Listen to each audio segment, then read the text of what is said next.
Your friend in Central Illinois, WHOW. Top of the morning. Thanks for being with us. I'm your host today, Seth Lawrence. The WHOW Morning Show streams to Facebook and YouTube. Brought to you by Peterson Insurance, your Pekin Insurance agent in Clinton. My guest in studio today is Monica Nyman with the St. Louis District Dairy Council. Monica, good to see you again. How are you today? Hello, I'm doing well. Thank you. Thanks for having me on today. Yeah, thanks for coming out and talking with us. Always good to have you on the show. And, Sure. you know, I don't know if folks, by the way, is it July or August? That is National Ice Cream Month. I think it's July. It's July. Yeah. We're squeezing it in at the very end. We are, but that's quite okay because, you know, for a lot of folks, the whole summer is National Ice Cream Month, right? True. Yeah. Is, so any time is a good time to talk about ice cream. And let's start there. National Ice Cream Month. What's it all about? When did it get started, Monica? Sure. So it has been around since 1984, and President Ronald Reagan is actually the one. He loved ice cream. He thought it was the most perfect dessert, and so he declared July as National Ice Cream Month way back then. And so we've been celebrating ever since, especially in July. It's definitely warm. We had some really warm days this month, and hopefully we don't have to face that looking ahead into August. But people just really love ice cream. It's just a really great dessert to enjoy.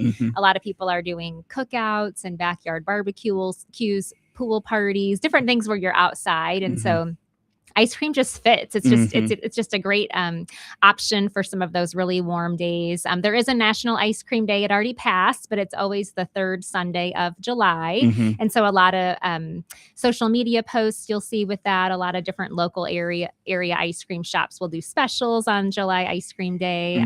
So yeah, we love talking about ice cream. Of course, June was Dairy Month, and so my kids always say every month is Dairy Month, and it's kind of true. In the Nyman house, it might be the Nyman house. Absolutely. Yes, and probably the farmers' houses. Sure. Too, so, Yep. yeah. For sure. By the way, you said Ronald Reagan and you said passed it all the way back then. That was only 1984, Monica. That's like our time, I feel like. That is our time. Yeah. It hurts to hear you say all of that. I was going to say it hurts to hear you say all the way back then, because that's around the time. Seth, it is reality. I hate to say that, but it's true. It definitely is. Yeah, for sure. Well, let's talk a little bit, Monica, about, you know, the ice cream can be prepared in so many ways, and it feels like it just gets more and more creative, you know, every time you walk through the dairy case, right? So let's break down the ways that ice cream can be consumed, it can be made, the differences between all these. How about some of those things? Yeah, so if you just go to the grocery store, there are a lot of different options. So you have basically full fat ice cream. If you notice that it says dairy dessert, that's actually it's not quite enough milk fat to be called ice cream. Okay, so if it says dairy dessert, that means it has not that much fat in it. Okay. There's also frozen yogurt. And so that's a good option for people who are trying to watch calories. There are specialty products. So for people that are looking at, you know, keto diet or things like that, there are some combinations where it's maybe a really high fat content, but like lower in carbohydrate. Okay. There's sugar-free options. So those are made with artificial sweeteners for people who are watching their carbohydrates or calories. And then you have novelties. And basically a novelty is like a pre-packaged item. Okay. So I think those are helpful for people who are trying to watch their calories, because it's like a package where you eat the bar and then it's gone. You're not like scooping and filling your huge bowl. Yes. There's a finite amount of like something on a stick, right? So it's either a bar, a stick, a popsicle of some kind, it's or packaged. ice cream bar. So those are novelties. So there's lots of flavor combinations. Sometimes I notice that there's more flavor added than actual ice cream if it's a candy bar or something. So kind of be cautious of that. But those are so good. Overall, there are a lot. I mean, if you go to the grocery store, like one entire freezer case is totally filled with just different options. It's the best, isn't it? So, and then you have all of your ice cream shops. And so there's frozen custard, there's soft serve, there's gelato, there's the kind that they chop on the frozen you know, cutting board almost. Yeah. The kind that they roll. I don't know if you've ever had that before, but they spread the ice cream out thin and it freezes, and then they roll it with this big like spatula, and so it it spins in circles and it's like a log. I mean, so there's just endless. You're gonna have to tell me where you can opportunities. get this off the air so I can try this out. Yeah, I think it was on vacation that we actually tried. I don't know if there's any Oh. local places, but for listeners out there, you might have had that before. It's rolled ice cream. And so yeah, there's a lot of options when it comes to ice cream. No doubt. No doubt. One thing that I know you want to highlight is malted versus milkshakes. Yeah. Let's talk about this a little bit. Yeah, so when we kind of think about when our staff thinks about July Ice Cream Month, it's like, what can we educate listeners on that pertains to ice cream? So every year we basically have a different topic. So when it comes to, if you've heard of milkshakes, of course, those are just ice cream, milk, and then either flavorings or different types of fruits or candies added to that, and it's just blended up kind of in a blender. And some places have like immersion blenders or different ways to mix those together. But a malt has all of those same ingredients in it, but it also has a malted milk powder. And so that gives it a little bit of a richer, like a toastier, like thicker consistency and a toasty, like nutty flavor.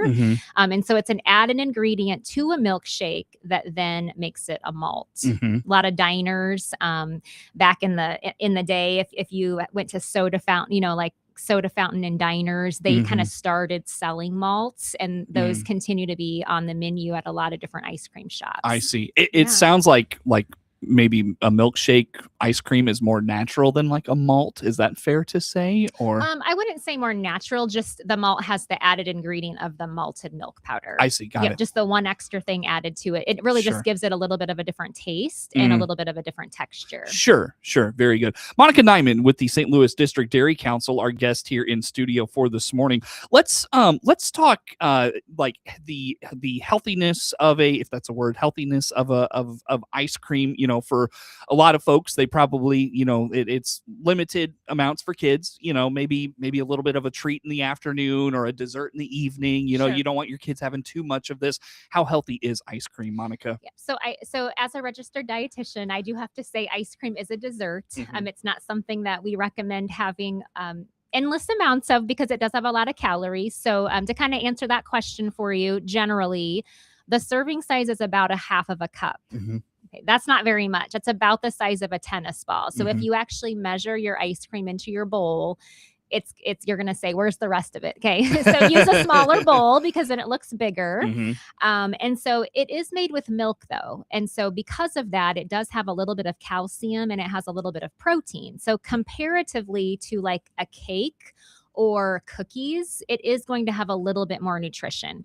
But don't forget, circling back to all of those things that we talked about at the beginning of the show, the portion controlled ice cream novelties, the frozen yogurt, the lower fat versions, the sugar-free versions. There really is something for everyone's lifestyle, like kind of depending on what you're looking at. Like if you're looking at reducing calories, maybe you go with the frozen yogurt bar that only has 70 versus the full fat, like I want all those 250 calories in my half a cup, which does taste amazing, by the way.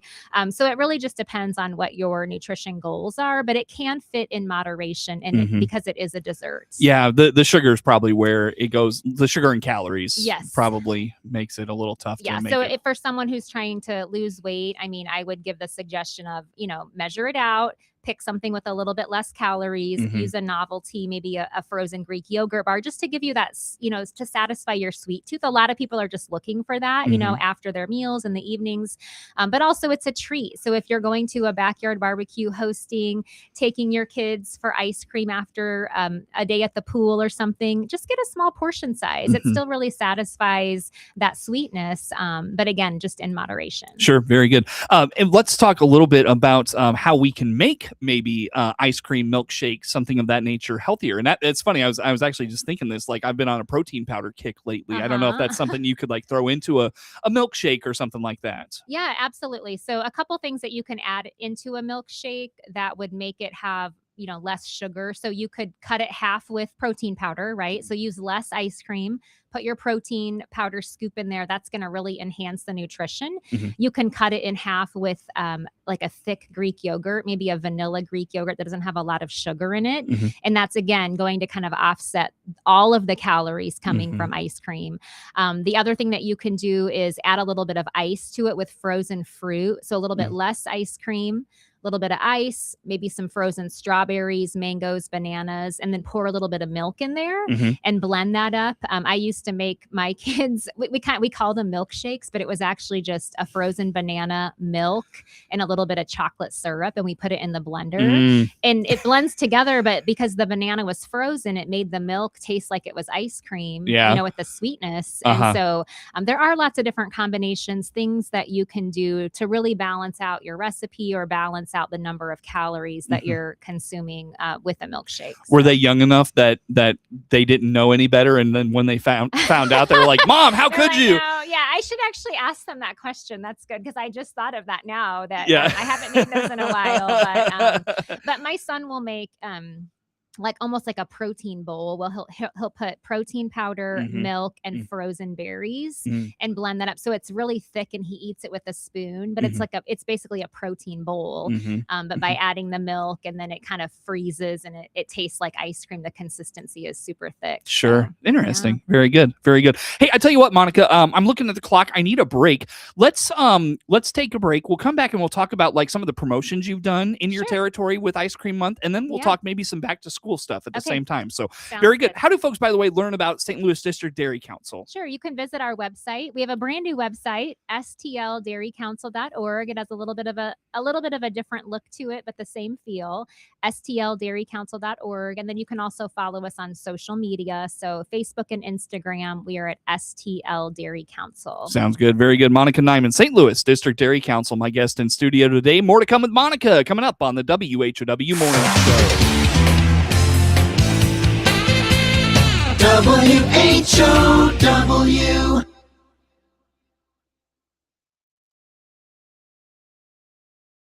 This is Jonna Fulcher, summer intern on the RFD Radio Network, taking a look at markets, starting with September corn, 453.5 down 5, December 475 down 5.5, March 490 down 5 3/4.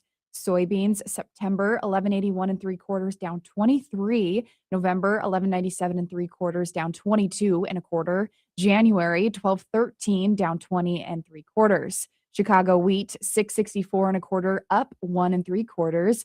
KC wheat September 730 up 3 3/4. Looking at lean hogs, October 87 70 cents down 57 cents. December 78.85 down 82. Live cattle, October 223.80 up $1.62. And last but not least, feeder cattle, September 338.67 up $1.45. This is Jonna Fulcher on the RFD Radio Network. Here's Matt Hart, owner of the Hart Media Group in Clinton, talking about continuing to serve the community through new ownership. Things came together, and we reached an agreement to purchase. And as you mentioned, we closed August the 1st. So that's August the 1st. Miller Media Group is now Hart Media Group, and we're continuing to serve the people of Clinton and DeWitt County and Monticello and Bloomington and Decatur and everywhere, because we'll just keep connecting people as we've been doing. The Hart Media Group looks forward to continuing to serve the community for years to come. SIU Center for Family Medicine is here to help with back to school and sports physicals. Healthy kids learn better and play harder. Call 217-735-2317 today to schedule your appointment. That's 217-735-2317. SIU Medicine, forward for you. DeWittDailyNews.com is the area's leading local news source 24 hours a day, 7 days a week. Get the latest local news, obituaries, police blotter, weather forecast, and more with no paywall. Head to DeWittDailyNews.com to get the local information you need to know. Your friend in Central Illinois. WHOW. Once again, a good morning. Thanks for being with us. I'm your host today, Seth Lawrence. The WHOW Morning Show streams to Facebook and YouTube, brought to you by Peterson Insurance, your Pekin Insurance agent in Clinton. Again, my guest in studio today is Monica Nyman with the St. Louis District Dairy Council. Monica, let's talk a little bit about going back to Ice Cream Month, in July. How active were you in July? What were you doing? And how about just promoting Ice Cream Month, I should say? Yeah, we did some fun promotions this month for July Ice Cream Month. One of the things we did was a pay it forward. And so each of the nutrition educators on our staff was able to partner with one or two local ice cream vendors to give patrons free ice cream. And so I partnered with Old Time Ice Cream, the truck. I believe it comes to Clinton maybe once a week. But Yes, I've seen them. I found them on social media, and I thought, what a wonderful way just to celebrate July Ice Cream Month. And so I did an evening event with them at one of their locations up in Bloomington, and was able to give free ice cream, giveaways, recipes to all of the people that came out for that evening. So that was really successful, super fun. I hope that we can do that again next year. And then another part of our promotion for July Ice Cream Month was providing ice cream to different camps around the area. And so I can't speak to my coworkers in the St. Louis or Springfield office area, but I was able to provide ice cream treats to about 355 kids and staff members of local day camps where the kids, go for the summer because their parents are working. And so that was really fun just to be able to give them something to look forward to and a surprise treat, if you will. Yeah. And I don't mean to ask this in a cynical way, but do those opportunities come with strings attached, or is that just kind of simply giving back to the community type of thing? It's just giving back to the community, just in a positive way. Of course, highlighting dairy as part of just a fun treat to have, and especially with July Ice Cream Month. So we'll have some social media posts coming up as we wrap up all of those promotions this month. So if you're interested in checking out where some of those camps were located, you can, of course, follow us on social media. Our handle again is STL Dairy Council. But yeah, it's just those warm things where you just feel good about your day of providing a bunch of kids with ice cream. I mean, what kid doesn't like ice cream, know, right? Yeah. So, I mean, it's just, you wake up and you're like, oh, I get to bring ice cream to kids today. What a wonderful job. What a wonderful job indeed. No doubt. Very good. You mentioned the social media component there, Monica. What platforms are you on? Yeah, so we are on Instagram as well as Facebook. And so the things that we like to share on those platforms are really the work that we're doing on behalf of local dairy farmers. So again, we cover 131 counties between 4 nutrition educators in central and southern Illinois and central and eastern Missouri. And so we'll highlight conferences that we're at, events, presentations, classroom presentations, just different things that we're doing out and about in our area. We do recipes, we do some dairy farm education. So just kind of exposing some of our viewers to what happens on a local dairy farm. And so, yeah, it's just a way for us to promote the work we're doing on behalf of all those local dairy farmers. Cool. Very good. Very good. I know with that said, start of school's coming around the corner as well, which means you're going to continue to be busy. And you were telling me before we got started, maybe a little more activity in the cafeterias of your school districts. What's going on? Yeah, so a couple different programs that we have. We're rolling out a new back to school offering for our cafeteria managers, where we're providing them funds and some giveaways to do milk tasting. I'm not sure that if you're aware, maybe you are, but milk, I've heard of wine tasting, beer tasting, but not milk tasting. Okay, well, in the cafeteria now, kids are able to have whole milk again. And so that came back just, I think in January, where the Whole Milk Act, where if you're on the National School Lunch or Breakfast Program, school districts can offer whole milk as part of their meal. And so that's a huge change. I mean, I've been here for 14 years and it's always been low-fat milk, I think, for many, many years before that. So that's a huge change. The dairy farmers are really excited. So we are offering milk tastings for our cafeteria managers to see if their kids like the whole milk. Because if they're not getting it at home, they might not know what it tastes like. Cafeterias have not served it in years. And so we've been doing some milk tastings on our own, just through summer feeding. And we did some events at the very end of the school year. So that's one new resource that we'll have for cafeterias.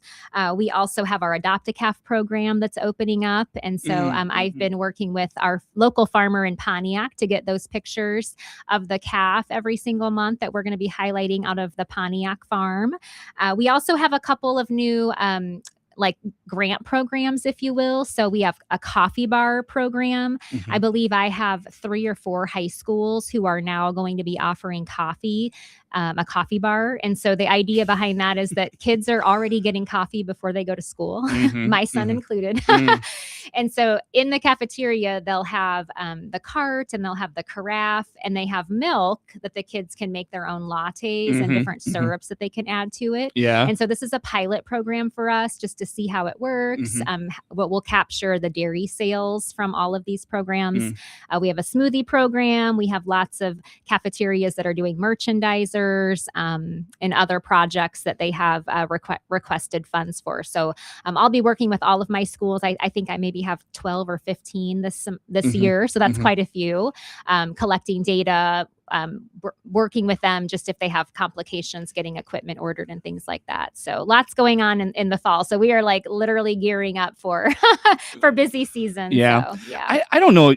I don't remember kids drinking coffee when I was in high school. I don't think we did that. When did kids start drinking coffee? Well, I think it's a lot of it is the local coffee shops. They're not just selling coffee, they're selling all the flavorings that you're adding to it, all the different energy drinks. Kids love their flavors and their energy drinks. They absolutely do. And they're spending a lot of money. So the idea is that if they can come to school and they can get a coffee that's a lot less expensive, that will be attractive to them. Are you going to do the shots of flavor and the shots of caffeine and all that? Not the caffeine shots, but the sugar-free syrups. I mean, you can make a lot of different flavored coffees. And then again, when they put milk into it, that's giving them a serving of dairy. So that's the whole idea behind it. Sure. But cafeteria managers are excited because they see the number of coffee drinks coming into the cafeteria, and if they're able to offer that, it can help their bottom line too. I've got about a minute. Can I tell you a quick story? Sure. I haven't had you in a while, and this happened in my house, and I thought it was really funny, and I think you'd get a kick out of it. I don't know how long ago it was. We started buying sugar-free juices for my kids for like just to have around the house, right? Yeah. And so I'll pour the kids a sugar-free juice to have with their supper. And one night my youngest says, "Daddy, when can you buy the sugar drinks again? I like those better." So she definitely noticed the sugar-free drinks a little bit. So yeah, kids love their sugar. They do. But it's our job as parents to give our kids healthy foods because we're the one going to the grocery store and preparing it. It is. All right, Monica, one last time. July is ice cream month. How do folks follow along on social media, the website, all the places to find out what you're doing? Yep. So our website again, stldairycouncil.org. We have a really delicious classic chocolate malt recipe if you want to check that out. And then our social media is on Facebook and Instagram. Our handle is STL Dairy Council. Sounds good. Monica Nyman, St. Louis District Dairy Council, our guest in studio this morning. The morning show streams to Facebook and YouTube, brought to you by Peterson Insurance, your Pekin Insurance agent in Clinton. Network news comes your way now on the WHOW Morning Show.